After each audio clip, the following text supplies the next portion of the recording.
हांख्रायनाय हिसाबै नुजाफैनो हाबाय बाव गोजोननाय मोनबाय आरो खुंग्रिं ओनसोलनि बे बैसागु बादायलायनाय बे हाबाफारियाव जिरायनानै खुंग्रिंनि राजखुंग्रिफोरनि मोसानायखौ नुनो मोनबाय।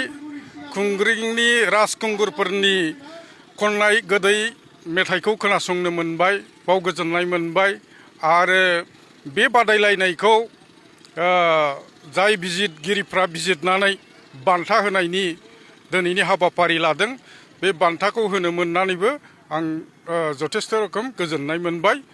बे रोखोमनो बैसागु बोथोरानो जा बा गुबुन हाबाफारियानो जा जोंनि बर' हारिमुखौ फोजौखांनायाव साखोन सिखोन आरो साबखांहोनायाव बेबादिनो बिहोमा होलांबाय थादों खुंग्रिं ओनसोलनि रायजो राजाफ्रा बेखौनो आंनि गोसो गोरबोनिफ्राय खावलायनाय थाबाय। सिगांनि बैसागु आरो दानि बैसागु माबायदि रुजुयो नोंथाङा?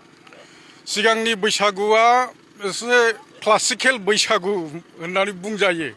माने नेचारेलि माने जाखांबोनाय मोनसे बैसागु बाहाय माखासे फोसाबनांगौनि बाथ्राफोर दंमोन। दा लासै लासैनो जोंनि मानसिफ्रा माने अर्गानाइज रोखोमनि बैसागु खुंनो लादों।